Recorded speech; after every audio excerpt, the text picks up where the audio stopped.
Hi friends, ടെക്നോവറിന്റെ പുതിയൊരു എപ്പിസോഡിലേക്ക് എല്ലാവർക്കും സ്വാഗതം. വീഡിയോ തുടങ്ങുന്നതിന് മുമ്പ് ഈ ചാനൽ ആദ്യമായിട്ട് കാണുന്നവരാണെങ്കിൽ ഈ ചാനൽ ഒന്ന് സബ്സ്ക്രൈബ് ചെയ്യുക, ആ ബെല്ലൈക്കൻ കൂടി ഒന്ന് എനേബിൾ ചെയ്ത് വെക്കാം. ഇന്നത്തെ നമ്മുടെ ടോപ്പിക് എന്ന് വെച്ചാൽ ഷോർ ലിവിനെ കുറിച്ചാണ്. കുറേ ആൾക്കാർ ചോദിക്കലുണ്ട്, മെസ്സേജ് എല്ലാവരും ചോദിക്കലുണ്ട്. നിങ്ങൾ പോർട്ട് എത്തുമ്പോൾ ഓരോ രാജ്യങ്ങളിലേക്ക് എത്തുമ്പോൾ നിങ്ങൾ പുറത്തിറങ്ങലുണ്ടോ, അല്ല പോർട്ടിൽ പുറത്തിറങ്ങാൻ പറ്റുന്നുണ്ടോ, അല്ലെങ്കിൽ പുറത്തിറങ്ങലോ അല്ല എന്താ പറയുക വിസയോ കാര്യങ്ങളോ വേണോ, അതെങ്ങനെയാണ് പുറത്തിറങ്ങണത്, പുറത്തിറങ്ങി കറങ്ങാൻ പറ്റുന്നുണ്ടോ, അങ്ങനത്തെ കുറേ ചോദ്യങ്ങൾ എന്നോട് ചോദിക്കാറുണ്ട്. അപ്പോൾ അതിനുള്ള മറുപടിയാണ് ഇന്നത്തെ വീഡിയോ. മിക്ക രാജ്യങ്ങളിൽ നമുക്ക് കപ്പലിൽ നിന്ന് പുറത്തിറങ്ങാൻ പറ്റുന്നുണ്ട്. ഇപ്പോൾ കപ്പലൊക്കെ പോർട്ടിലെത്തിയാൽ നമുക്ക് പുറത്തിറങ്ങാൻ പറ്റുന്നുണ്ട്. US പോലുള്ള ചില രാജ്യങ്ങളിൽ മാത്രം നമുക്ക് പുറത്തിറങ്ങാൻ പറ്റില്ല, വിസ ഇല്ലാതെ പുറത്തിറങ്ങാൻ പറ്റില്ല. വിസ ഉണ്ടെങ്കിൽ നമുക്ക് അവിടെ പുറത്തിറങ്ങാൻ പറ്റും. നമ്മുടെ കപ്പൽ ഇപ്പോൾ ഉള്ളത് ബ്രസീലിലാണ്, ബ്രസീൽ പോർട്ടിലാണ് ഉള്ളത്. നമ്മളിപ്പോൾ ഇവിടുന്ന് ലോഡ് ചെയ്യുന്നത് സോയാബീനാണ്. ഇതാണ് നമ്മുടെ ഷിപ്പിൻ്റെ പുറത്തുള്ള കാഴ്ചകൾ. അകത്ത് കാണുമ്പോൾ ചെറുതാണെങ്കിലും പുറത്തിറങ്ങിയാലും ഷിപ്പിൻ്റെ ശരിക്കുള്ള വലിപ്പത്താണ് മനസ്സിലാകുന്നത്. 228 മീറ്ററാണ് ഷിപ്പിൻ്റെ നീളം.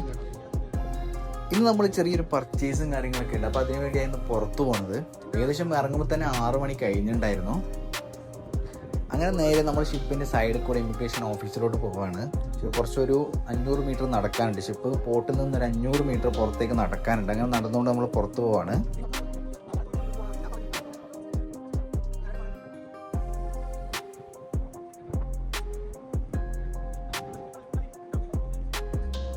ഇതാണ് ഷൂട്ടർ. ഇത് വെച്ചിട്ടാണ് നമ്മൾ ഷിപ്പിലോട്ട് കാർഗോ ലോഡ് ചെയ്യുന്നത്. ഇപ്പോൾ സോയാബീൻ ലോഡ് ചെയ്തുകൊണ്ടിരിക്കുന്നത് ഇത് വെച്ചിട്ടാണ്. ഇതെന്തോ കേടായിട്ടോ അവർ ഡൗൺ ആക്കി വെച്ചിരിക്കുകയാണിത്.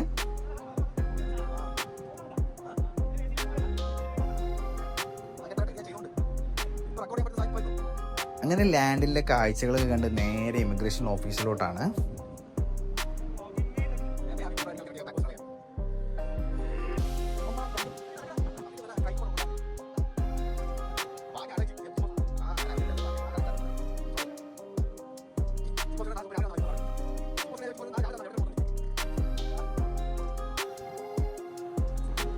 അങ്ങനെ നമ്മൾ നടന്ന് കപ്പലിൻ്റെ ഫ്രണ്ടിലൂടെ എത്തുമ്പോൾ റോപ്പുകളൊക്കെ നിങ്ങൾക്ക് അവിടെ കാണാൻ പറ്റും. ഈ റോപ്പ് കൊണ്ടാണ് നമ്മൾ കപ്പലിനെ കെട്ടി വെക്കുന്നത് പോർട്ടിൽ. ഇവിടെ നമ്മൾ 12 റോപ്പ് യൂസ് ചെയ്തിട്ടുണ്ട്. മിഡിലും ബാക്കിലും ഫ്രണ്ടിലായിട്ട് 12 റോപ്പുകളാണ് ഇവിടെ യൂസ് ചെയ്തിട്ടുള്ളത്. ഷിപ്പിൻ്റെ വലിപ്പം അനുസരിച്ച് റോപ്പിൻ്റെ അളവും കൂടും. മാത്രമല്ല ലോ ടൈഡ്, ഹൈ ടൈഡ്, വെള്ളത്തിൻ്റെ കറണ്ട് അതൊക്കെ അനുസരിച്ചായിരിക്കും റോപ്പ് എത്ര വേണമെന്ന് നമ്മൾ കാൽക്കുലേറ്റ് ചെയ്യുന്നത്.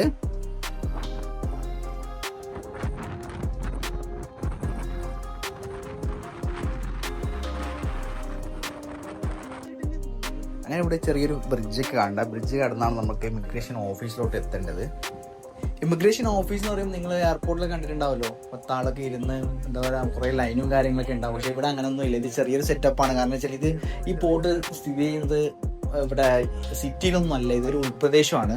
അതുകൊണ്ട് വലിയ തിരക്കോ കാര്യങ്ങളൊന്നും ഇല്ല. 1-2 ആൾ മാത്രമേ ഉണ്ടാവുള്ളൂ. അങ്ങനെ നമ്മൾ നടന്ന് ഇമിഗ്രേഷൻ ഓഫീസിലോട്ട് എത്തി. ഇവിടെ നമുക്ക് ക്രൂ ലിസ്റ്റിൻ്റെ കോപ്പിയും പാസ്പോർട്ടിൻ്റെ കോപ്പിയും കൊടുക്കണം. അത് കൊടുത്താൽ നമ്മുടെ മുഖം അവർ വെരിഫൈ ചെയ്തിട്ട് അവർ നമുക്കൊരു പാസ് തരും. ആ പാസ് എടുത്തോണ്ടാണ് ഇവിടെ നമുക്ക് പോകേണ്ടത്. പുറത്തു പോകണമെങ്കിൽ ആ പാസ് നിർബന്ധമാണ്. നമ്മൾ 6 പേരുടെ ഇമിഗ്രേഷനൊക്കെ കഴിഞ്ഞ് നേരെ പുറത്തേക്ക് വന്നു. ഇവിടെ നമുക്കൊരു പരിപാടിയും കൂടി ഉണ്ട്. ടാക്സി തപ്പുന്ന പരിപാടിയാണ് നെക്സ്റ്റ്. അങ്ങനെ നമ്മൾ ഇയാളോട് ടാക്സിൻ്റെ റേറ്റൊക്കെ ചോദിച്ചപ്പോൾ ഇയാൾ ഇവിടെ ഇല്ലാത്ത റേറ്റാണ് പറയുന്നത്. അങ്ങനെ അയാളെ ഒഴിവാക്കി നമ്മൾ നേരെ മുമ്പോട്ട് കിടന്നു. മുമ്പോട്ട് കുറച്ചും കൂടി മുമ്പോട്ട് കിടന്നാൽ അവിടെ ടാക്സി കിട്ടുന്ന ആൾക്കാർ പറയുന്നത്. അപ്പോൾ അവിടേക്ക് പോകാൻ വേണ്ടിയുള്ള പരിപാടിയാണ്.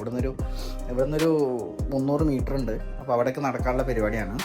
അങ്ങനെ നമ്മൾ ടാക്സി തപ്പിയിട്ട് നേരെ പുറത്തേക്ക് പോകാനുള്ള പരിപാടിയാണ്. നല്ല മഴക്കാറുണ്ട്. തണുപ്പെന്ന് പറഞ്ഞാൽ ഒരു രക്ഷയില്ലാത്ത തണുപ്പാണ്.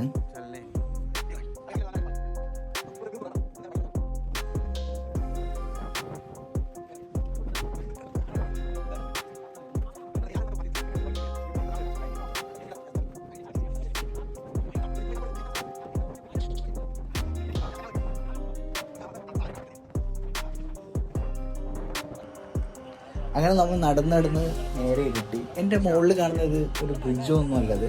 സംഭവിച്ചാൽ നമ്മൾ ഷിപ്പിലോട്ട് കാർഗോ ഫില്ല് ചെയ്യുന്നതാണത്. കാർഗോ ഫില്ല് ചെയ്യുന്ന ഐറ്റം സോയാബീൻ അത് കൂടിയാണ് വരുന്നത്, ബെൽറ്റ് കൂടിയാണ് വരുന്നത്. അത്രയും ലോങ് ആ സാധനം വരുന്നത്. ഒന്ന് ആലോചിച്ച് നോക്കി എത്ര ലോങ്.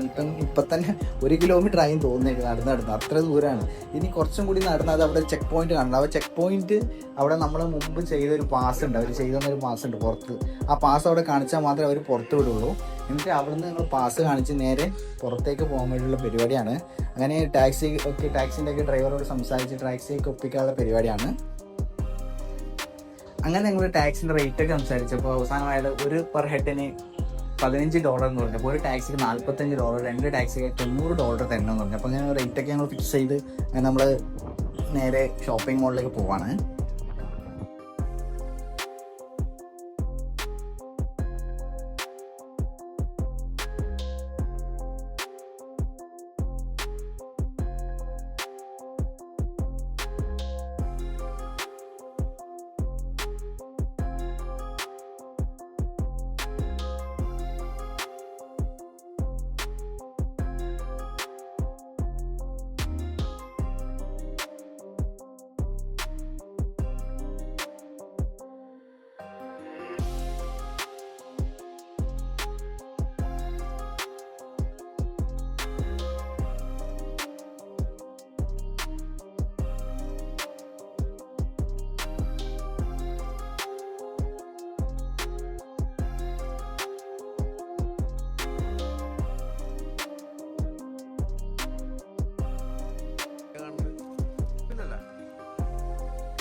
അങ്ങനെ നമ്മൾ ഇവിടുന്ന് സ്നാക്സും കാര്യങ്ങളൊക്കെ കുറച്ച് പർച്ചേസ് ചെയ്തു. വലിയ റേറ്റും കാര്യങ്ങളൊന്നും ഇല്ല, ചെറിയ ചീപ്പ് റേറ്റ് ആണ്. ചീപ്പ് റേറ്റ് എന്ന് വെച്ചാൽ ഷിപ്പിനായിട്ട് ഏറ്റവും കുറഞ്ഞ റേറ്റ് ആണ് ഇവിടെ പുറത്ത് കിട്ടുന്നത്.